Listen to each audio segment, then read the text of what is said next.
Hukum Sekjen PDI Perjuangan Hasto Kristianto melaporkan penyidik KPK yang menyita ponsel dan tas Hasto kepada Dewas KPK. Anggota tim hukum Hasto Roni Talapesi menyebut penyitaan tidak sesuai aturan. Roni menjelaskan proses penggeledahan dan penyitaan barang milik Hasto dari stafnya, Kusnadi, dilakukan secara ugal-ugalan dan melanggar pasal 39 KUHP tentang penyitaan. Roni menuding KPK memiliki agenda politik karena memaksakan penyitaan buku agenda Hasto yang berisi strategi dan pemetaan partai pada Pilkada 2024 mendatang.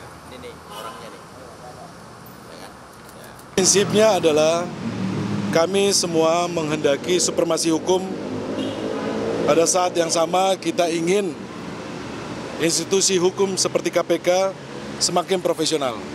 Bahwa barang yang disita tidak ada kaitannya dengan perkara yang sedang diperiksa oleh KPK. Ya, itu adalah barang-barang pribadi dan barang-barang partai, supremasi partai, kedaulatan partai di dalam buku tersebut, agenda-agenda partai, dan itu kami mensayangkan.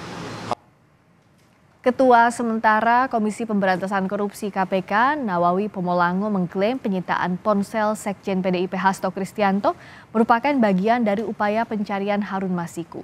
Nawawi menyebut penyitaan ponsel dan tas milik Hasto merupakan upaya hukum dan tidak terkait politik.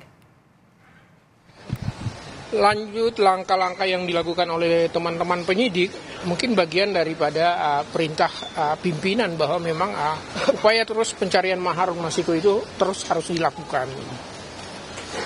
Kemarin saya sendiri ada giat di Surabaya sehingga baru tadi pagi saya minta Pak Deputi Penindakan untuk memberi penjelasan kepada kami apa yang berlangsung yang seperti diberitakan yang kemarin. Itu aja barangkali.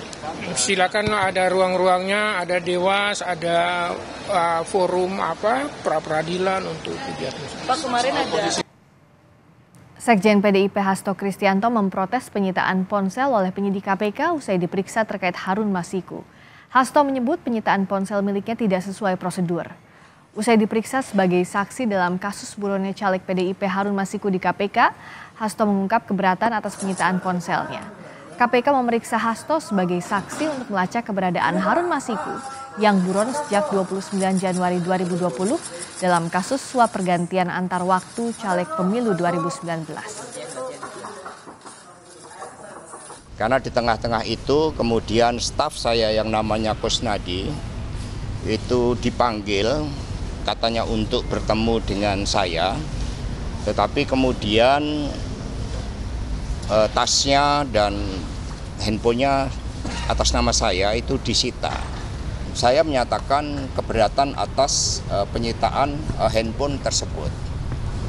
Ya karena segala sesuatunya harus didasarkan sesuai dengan hukum acara pidana. Karena ini sudah suatu bentuk tindakan yang pro justisia.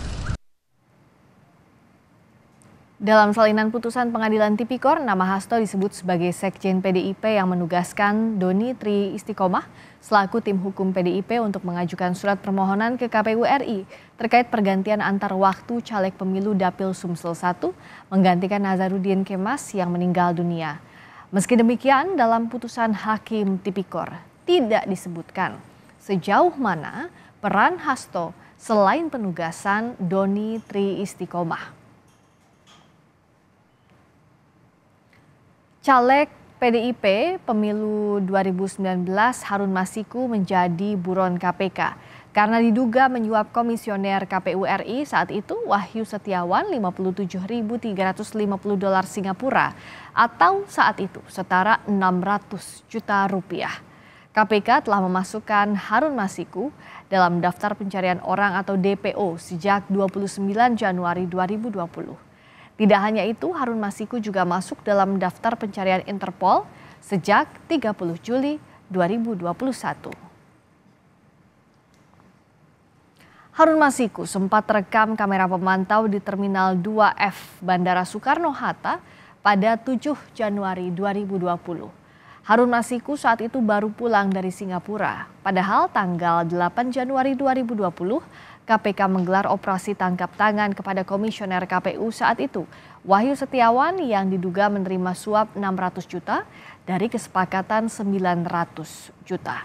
Namun, kedatangan Harun Masiku ke Indonesia baru disampaikan Dirjen Imigrasi pada 22 Januari 2020 dengan alasan keterlambatan sistem data perlintasan di Soekarno-Hatta.